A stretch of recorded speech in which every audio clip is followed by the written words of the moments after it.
Have you ever had an ache or pain and then you've noticed it's coming from someplace else? Today, we're going to discuss why your symptoms are not actually the root cause. You see, the root cause is the thing below everything that's going on. And a symptom is just kind of an alarm bell telling you something in your body is out of balance. So the symptom itself, it's not the root cause. It's just a bell. Sometimes it can be, but often it's just telling you that there's another process going on that's a lot larger than than the actual symptom that you have. Now, symptoms are a great thing because it tells us that we have a fire going on inside and we better address this thing before something major happens.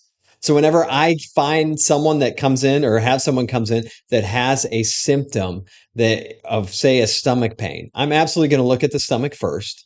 And that's what doctors are trained to do. Look at the stomach first. Just make sure that there's no red flags there. Make sure there's nothing that's going to be real life threatening, no kind of issues. And then once you get that out of the way, then you start looking at a bigger picture. What could be causing this? And that's usually the question that most doctors miss. When we have a symptom, what can be creating the symptom within the body? Is it a physical thing? Did we physically harm ourselves in some way through a trauma, an accident, injury that caused this physical symptom, such as rolling your ankle on a basketball court? But you'll generally know, hey, I was fine, I did this thing, and now I have this. And that would be your root cause to treat that ankle.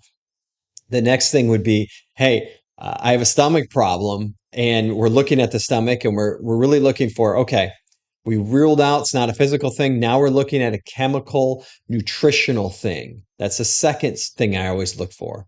So I'm going to ask about diet. I'm going to ask about drugs. But again, we're looking for the thing that's causing the stomach pain, not the stomach pain itself. We're not going to cover it up. We're not going to mask it. We're looking for what's driving this kind of train going forward. So we're asking about diet, nutrition. If we don't have anything there, this can be an emotional cause triggered by a mental concept that's there.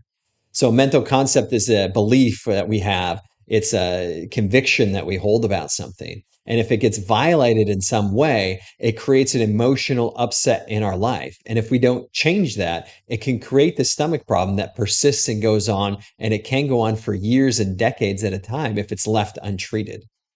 So, when we look at symptoms, we know that symptoms are just an alarm bell telling us that we have something in our world that's out of balance. And it's that way that power within us is trying to communicate to us that something in our world needs to change, whether it's a physical thing in our world that needs to change, a nutritional thing in our world that needs to change, or an emotional concept belief thing in our world that needs to change. Something needs to change in order to create that peace and calm that enables that parasympathetic nervous system to relax the body and heal everything up.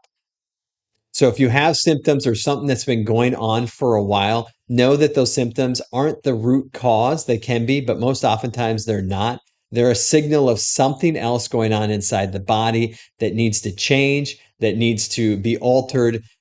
And with that, whenever I'm looking at someone, you got to go through the logical thought process: physical, nutritional, emotional. Figure out which category you're dealing with so you can narrow it down. Once you have it narrowed down, now you can start to hunt and look and see what is the actual root that's driving this whole thing. And that's where I use the one technique, because we can correlate it to a specific spinal level. And once we get that level of the spine, we can correlate that symptoms to a stomach, to maybe even a gallbladder and liver, and then trace that to a shoulder and to a neck. And we can see how a bunch of symptoms that may seem unrelated are actually correlated to a specific spinal level, and how that spine is interacting and those muscles are interacting to let us know that we got to the root cause of the level, also the thing that's driving the train at the same time.